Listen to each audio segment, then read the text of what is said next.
Shalom Bapak Ibu, Saudara-saudara sekalian. Kita berjumpa kembali dalam acara Menerima hari ini. Mari kita siapkan hati kita untuk kita terus belajar firman Tuhan, supaya kita makin kaya akan firman Tuhan. Karena firman Tuhan itu sangat bermanfaat dan berguna sebagai penuntun dalam hidup kita, sebagai pelita bagi kaki kita, dan terang bagi jalan kita. Mari kita buka acara Menerima hari ini dengan doa terlebih dahulu. Terima kasih Tuhan kalau kami boleh berjumpa kembali dengan acara Menerima hari ini. Kami akan belajar renungan firman Tuhan yang singkat, tetapi akan membuat kami menjadi kuat, kami menjadi kaya, dan menjadi dewasa secara rohani. Kiranya Roh Kudus tetap memimpin kami di dalam nama Tuhan Yesus Kristus. Haleluya. Amin. Shalom Bapak Ibu, saudara sekalian. Topik yang akan kita bahas dalam acara Menerima hari ini adalah buah kesetiaan. Sekali lagi, topik yang akan kita bahas dalam acara Menerima hari ini adalah buah kesetiaan. Nah, Bapak Ibu saudara sekalian, ada suatu kisah yang sungguh menarik, kisah yang bisa memberi pelajaran kepada kita, yaitu tentang petani yang setia. Pada suatu ketika di sebuah desa yang kecil, hiduplah seorang petani yang sederhana yang bernama Yakub. Dia memiliki sebidang tanah kecil tidak terlalu besar dan bekerja tanpa kenal lelah untuk mencari nafkah. Pada suatu tahun terjadi kekeringan yang parah melanda wilayah desanya dan mengancam seluruh penghidupan dari rakyat di desanya. Banyak petani yang menyerah dan meninggalkan ladangnya. Tetapi tidak demikian dengan Yakub. Setiap hari Yakub tetap bangun pagi sebelum matahari terbit. Dia berdoa terlebih dahulu memohon kepada Tuhan supaya Tuhan turunkan hujan. Lalu Yakub rajin merawat ladangnya yang kering dan berdebu. Tetangganya mengejek kegigihan daripada Yakub dan berkata, "Mengapa engkau repot-repot? Toh tidak akan ada harapan bagimu." Namun Yakub terus setia menanam benih, kemudian memeliharanya, memberi pupuk, kemudian juga tanah-tanah yang keras dicangkulnya supaya tetap menjadi gembur, dan dia percaya bahwa apa yang dia lakukan dengan kesetiaan dan kerja keras, dan dia juga percaya bahwa Tuhan tidak akan pernah meninggalkan anaknya. Suatu hari ketika Yakub sedang bekerja di ladangnya, sekelompok penduduk desa berkumpul untuk mengawasi Yakub. Mereka mempertanyakan kewarasannya, bertanya-tanya mengapa dia masih percaya pada hasil panen yang akan didapatnya ketika semua orang sudah menyerah.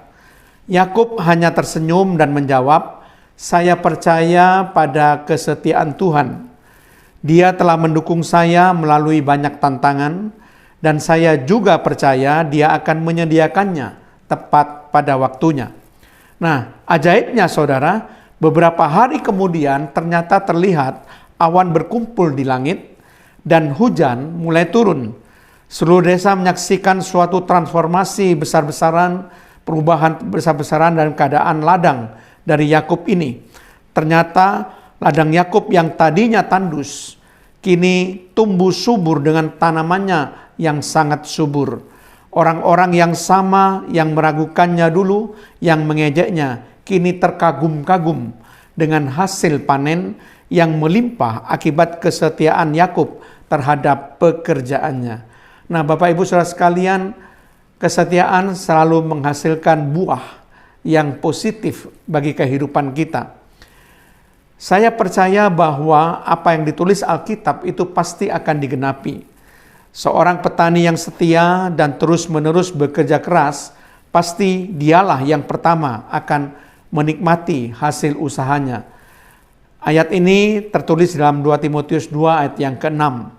Demikian juga firman Tuhan mengatakan dalam Galatia 6 ayat yang ke-7, "Jangan sesat, Allah tidak membiarkan dirinya dipermainkan, karena apa yang ditabur orang itu juga yang akan dituainya. Jadi Yakub, seorang petani yang setia ini, dia mulai mengerjakan dengan setia, mulai menanam, mulai mengolah ladangnya, dan itu adalah taburan pekerjaan yang baik. Taburan pekerjaan yang sudah dilakukan dengan kerja keras. Jadi tidak heran kalau dia menuai hasil panen yang berlimpah, sesuai dengan Galatia 6 ayat yang ke-7 tadi. Dan dia punya kepercayaan yang luar biasa. Karena Ibrani 11 ayat pertama mengatakan iman adalah dasar dari segala sesuatu yang kita harapkan, dan bukti dari segala sesuatu yang tidak kita lihat. Jadi saudara sekalian, Yakub mempunyai dasar iman yang teguh. Dia sungguh-sungguh percaya bahwa apa yang dia harapkan itu pasti akan terjadi. Dia sungguh-sungguh percaya akan kesetiaan Tuhan. Dan dia sungguh-sungguh percaya bahwa Tuhan bisa menyediakan. Itu sebabnya Yakub tetap beriman kepada Tuhan, sementara orang-orang desa mengejeknya. Tapi dia percaya bahwa Tuhan yang dia sembah adalah Tuhan yang hidup, yang akan membuktikan bahwa apa yang tadinya tidak kelihatan, itu akan bisa kelihatan dengan hasil panen yang nyata. Bahkan kita percaya kasih Tuhan itu tidak akan habis-habisnya. Rahmat-Nya selalu baru setiap pagi. Dan besarlah kesetiaan Tuhan, sebagaimana yang disebutkan dalam Ratapan 3 ayat 22 sampai 23. Nah, Bapak Ibu Saudara sekalian, cerita ilustrasi ini memberikan suatu pelajaran yang penting bagi kita mengenai kesetiaan. Jadi orang yang setia dalam pekerjaannya, dia akan menuai dan bisa menikmati buah kesetiaannya. Meskipun ada tantangan, serta mungkin juga ada kesulitan yang harus dihadapi, tetapi orang yang tetap setia, dia akan menuai hasilnya. Dia juga punya pemahaman yang teguh mengenai kesetiaan Tuhan yang tidak pernah habis-habisnya, yang selalu mengasihi anak-anaknya yang tetap berharap kepadanya. Amin. Mari kita berdoa. Terima kasih Tuhan, kalau hamba-Mu sudah menyampaikan kebenaran firman-Mu, biar firman Tuhan yang hamba-Mu sampaikan ini membuat orang bisa tetap setia di dalam pekerjaannya, tetap setia dalam pelayanannya, tetap setia dalam mengiring Tuhan. Karena setiap orang yang setia pasti akan menikmati buah kesetiaan. Terpujilah nama-Mu Tuhan, di dalam nama Tuhan Yesus Kristus. Haleluya. Amin.